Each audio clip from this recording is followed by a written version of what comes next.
38 वर्ष की ये जातिका हैं और एक सौभाग्यशाली कुंडली आप स्क्रीन पर देख रहे हैं। बृहस्पति भगवान की दशा इसी साल फरवरी से लगी है 2024 तक और 16 साल चलेगी 2040 तक। बृहस्पति कर क्या रहे हैं? यहाँ 9वें घर में बैठे हैं और कुंभ राशि लेकर बैठे हैं। 9वें घर के बृहस्पति जीवन में हर सुख देते हैं और जीवन के उत्तरार्ध में व्यक्ति संतुष्ट होकर इस दुनिया से विदा होता है। सुंदरता अलग से प्रदान करते हैं, धर्म से अलग से जोड़ते हैं, धर्म धुरंधर भी बनाते हैं।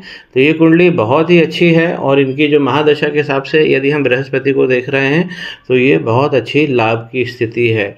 दूसरा, अगर हम प्रारंभ से देखें तो जो लग्नेश है पहले घर के स्वामी, वो जाकर देखिए यह बुध बनते हैं। ये यहाँ पे मिथुन राशि है, मिथुन राशि के स्वामी बुध होते हैं और जाकर 10वें घर में बैठे हैं। जब भी लग्नेश जाकर 10वें घर में बैठेगा तो बहुत बड़ी लक्ष्मी आपको मिलेगी, स्थापना भी होगी बिजनेस की, काम भी अच्छा चलेगा और ऐसी जातिका सुंदर बहुत होती है।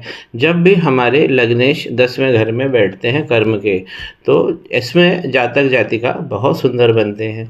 तो यहाँ पर इनकी लग्नेश की स्थिति बहुत अच्छी है, बृहस्पति भगवान की स्थिति यहाँ पर बहुत अच्छी है।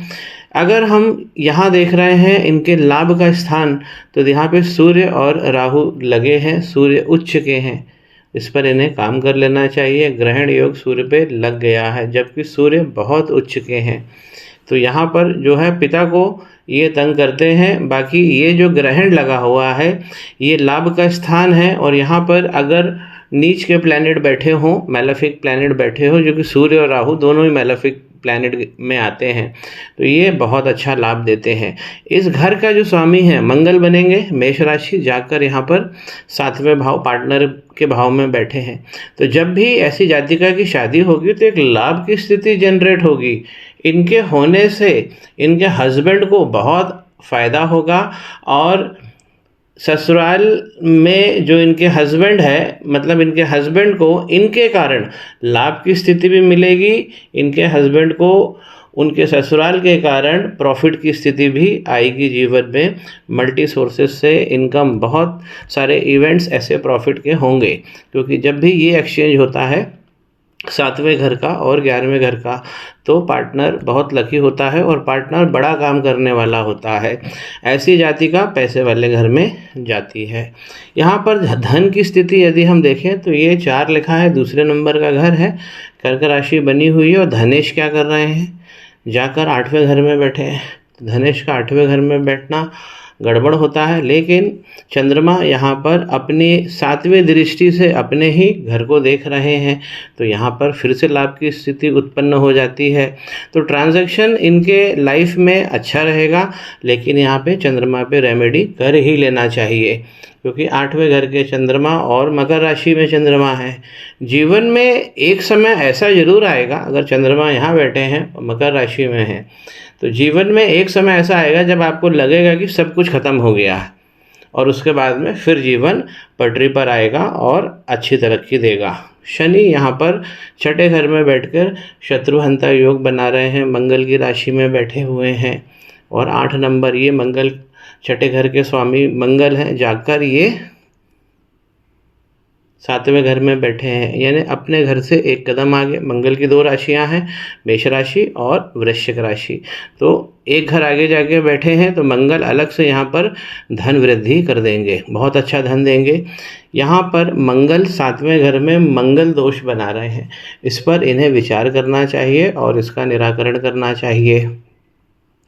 एक और इनकी कुंडली में बहुत अच्छा योग बन रहा है, ये देखिए शुक्र 12वें घर में बैठे हैं अपनी ही राशि में, और कितनी अच्छी डिग्री है, 10 डिग्री लेकर बैठे हुए हैं। लगातार ऐसे शुक्र 12वें घर में बैठ के लगातार धन देते हैं, हाथ कभी खाली नहीं होता। तो अगर मैं समअप करूं इस कुंडली को, तो यहाँ जुपिटर बहुत अच्छे हैं, ये लग्नेश का यहाँ जाना, ये लाभ के स्वामी का 7वें घर में बैठना, वीनस का 12वें घर में बैठना, शनि का यहाँ शत्रुहंता योग बनाना, ये सब इनकी कुंडली में बहुत योगकारी बन रहा है। सुंदरता भी मिलेगी और धन भी मिलेगा।